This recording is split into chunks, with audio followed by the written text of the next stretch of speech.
The doorbell rang at 7:42 p.m. on a warm Friday night in suburban Austin, Texas. Rosa Delgado was in the middle of telling her famous story about sneaking across the Rio Grande in 1978 when the pounding started. Not a knock, but heavy, official fists. "Ice! Open the door!" 22 family members froze around the long oak dining table. Little Sophia dropped her fork.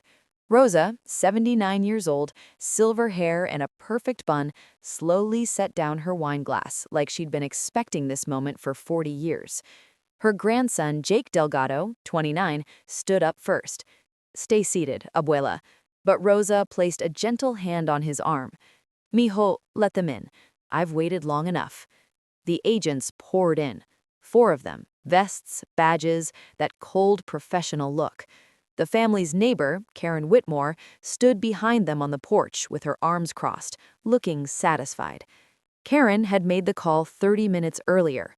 "Rosa Delgado is here illegally. She's been lying for decades." What Karen didn't know was that Rosa had been recording every second of the dinner on her old iPhone, and she had something far more explosive than a green card. 3 weeks earlier, Jake Delgado sat in his failing marketing firm's conference room, staring at another layoff email. Austin was booming, but his company was dying.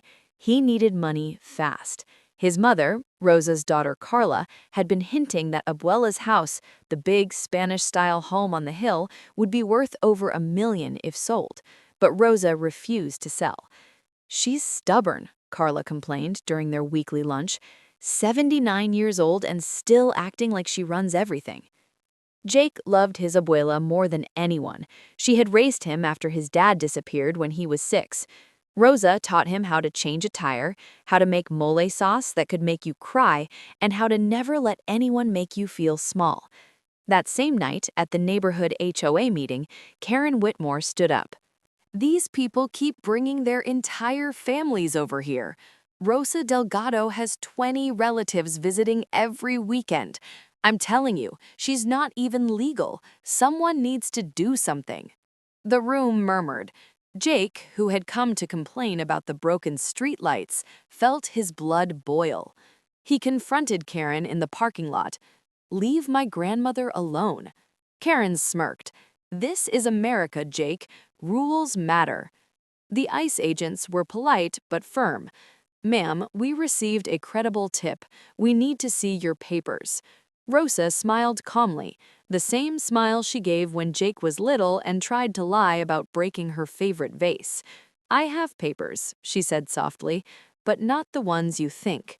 She walked to the antique cabinet in the living room, the one that had survived 3 moves and 1 house fire. From the bottom drawer, she pulled out a thick, yellowed envelope tied with faded red ribbon. The lead agent, a tall black man named Agent Marcus Reeves, took it. Inside were documents, but not what anyone expected. The first paper was a 1981 permanent resident card, valid. The second was a 1986 naturalization certificate, Rosa Delgado, United States citizen. The agents looked confused. Karen, still on the porch, stepped forward. "That can't be real. She's been speaking Spanish for decades." Rosa turned to Karen with steel in her eyes. "You called them on me, Karen, on my birthday dinner. Now let me show you why that was the biggest mistake of your life." Jake helped his abuela sit down as the family gathered close. Agent Reeves started reading the documents out loud. What followed was a story no one in the room, not even Jake, had ever heard. Rosa Delgado wasn't just an immigrant. In 1978, at 22 years old, she crossed the border with her younger sister Lucia. They were fleeing violence in El Salvador. Lucia was pregnant. They were caught near McAllen, but a young Border Patrol officer named Thomas Whitmore took pity on them. Thomas Whitmore was Karen's father-in-law. He helped them disappear for a few months, then personally sponsored their citizenship applications after marrying Rosa's sister Lucia in 1980. Lucia died in 1992, Thomas died in 2018. But the real bombshell was in the final folder. Inside were scanned letters, bank statements, and audio files from 2015 to 2023. Thomas Whitmore had been running a side business for years, helping wealthy Americans adopt pregnant, undocumented women so they could claim the babies as citizens for a price. A quiet, racist, for-profit baby-selling ring disguised as charity. Karen's husband, Richard Whitmore, had taken over the operation after his father died. Rosa had known for years. She had evidence, recordings of Richard on the phone with clients, wire transfer records to offshore accounts, even photos of rich couples leaving the adoption center with newborns. And the worst part? One of the babies sold in 2019 was the biological child of Rosa's own distant niece. The baby, now 6 years old, was living in Karen's sister's house in California, completely unaware.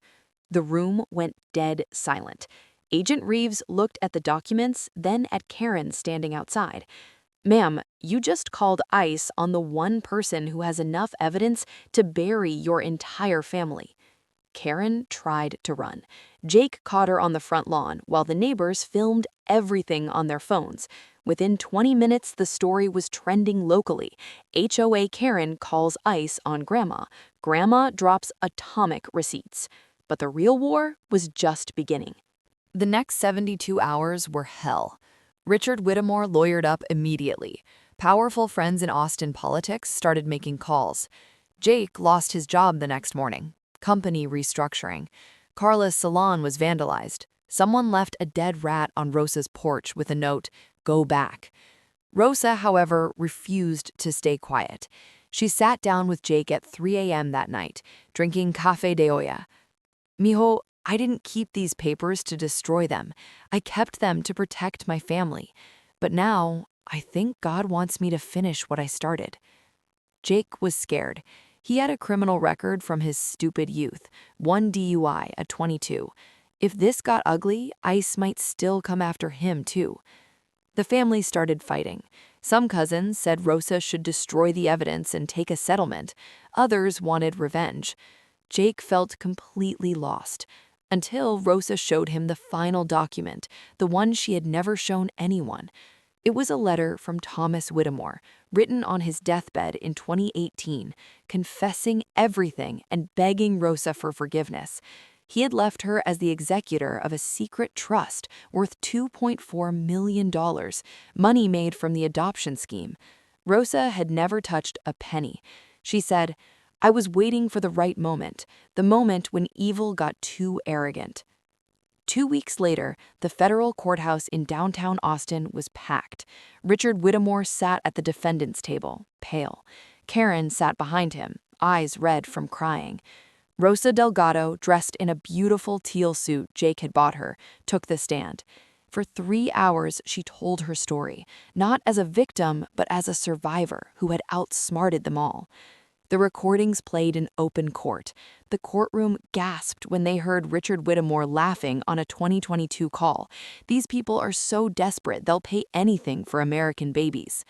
Jake watched his abuela destroy a monster with nothing but paper and patience.